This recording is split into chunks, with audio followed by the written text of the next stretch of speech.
When I was a kid, I did karate. I did a lot of mixed martial arts growing up.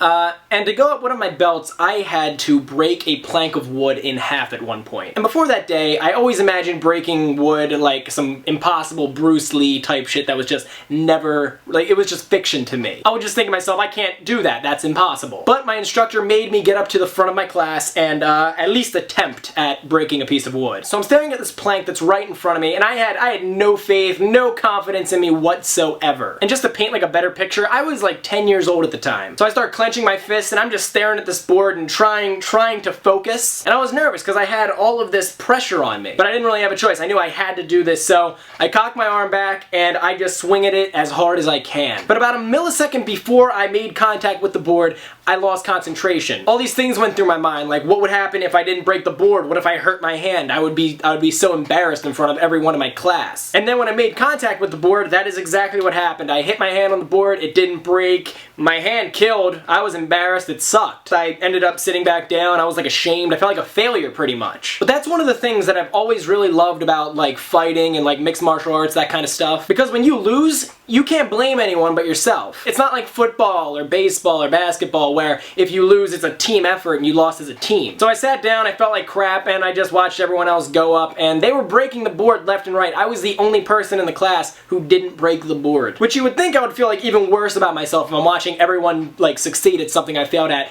But no, I actually, it did the opposite to me. Instead of feeling bad for myself, I thought, holy shit, if these kids can do it, why can't I? I was like, if they can do it, if I can watch these people do it, there's no excuse. I can do this too. So once we cycled through everyone, I was the only person still who didn't break the board. They called my name up again. So I walk up there for the second time, and I remember seeing certain parents that were like getting ready to cringe and like look away because they didn't want to see it because they didn't believe in me. They did not think I could do it. But did that damage my confidence? Fuck no. If anything, it motivated me more to prove those people wrong. So I looked at this piece of wood again and I was like, I am making this board my bitch right now. So my instructor held up the board and without even thinking, I just smashed straight through it. Needless to say, some people were surprised. But I think that's always been one of my biggest motivators in life. When people say I can't do something or I'm shooting too far, I don't hear that and think, hey, maybe they're right, maybe I'm being unrealistic. I never think that because that's how you begin to walk down the path of mediocrity. So instead, I use that as my biggest motivation to prove those people wrong. So what's the point that I'm trying to make with this story? This year,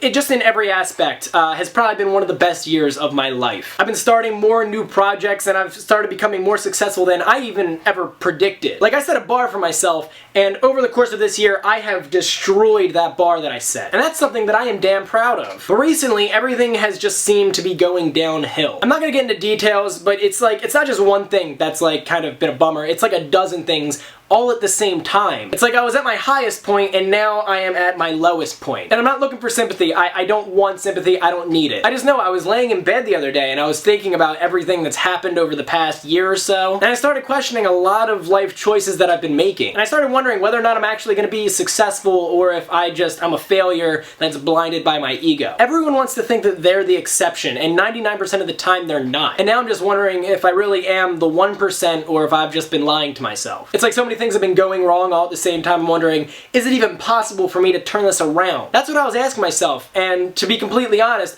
that was the first time in a very long time that I was genuinely scared. But then I was thinking, like, you gotta wonder how many success stories happened with like 0 obstacles in the way. I don't know the answer to that, but I would probably guess none. And that's simply how I have to look at these. I have to look at this as a bunch of obstacles. Like I could lay in bed and just give up and say I quit, but then everything that I've done up to this point would be for nothing. And when I look around and see how many people there are in my life that are successful, I feel like I'm right back in that karate class again, watching everyone else break the board that I couldn't break. It's like a lot of us tend to think that being successful or being famous, it's like this like exclusive club that we haven't been invited to. But that's bullshit because every single private club has a back door with a key. And really, I guess that key in this metaphor would be motivation and confidence. Like I'm at my lowest point right now that I've ever been, and all of the odds are completely stacked against me. But these are the fucking cards I've been dealt, so I'm going all in. And I hope this is a video you guys watch if you ever at any point just stop believing in yourself. Because honestly, I would say about 80% of success is your mind state going into it. And if you think, or if anyone ever tells you to think that you can't do something, they're wrong. Like, people used to say the sky's the limit, and then someone went to the fucking moon. And it's also nice to remember that nothing worthwhile ever came easy. And nothing easy is ever really worthwhile either. So don't call something a problem, call it a challenge. And also don't call it a comeback,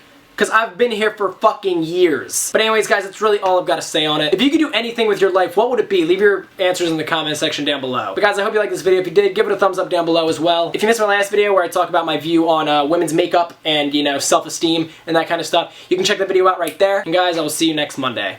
Peace.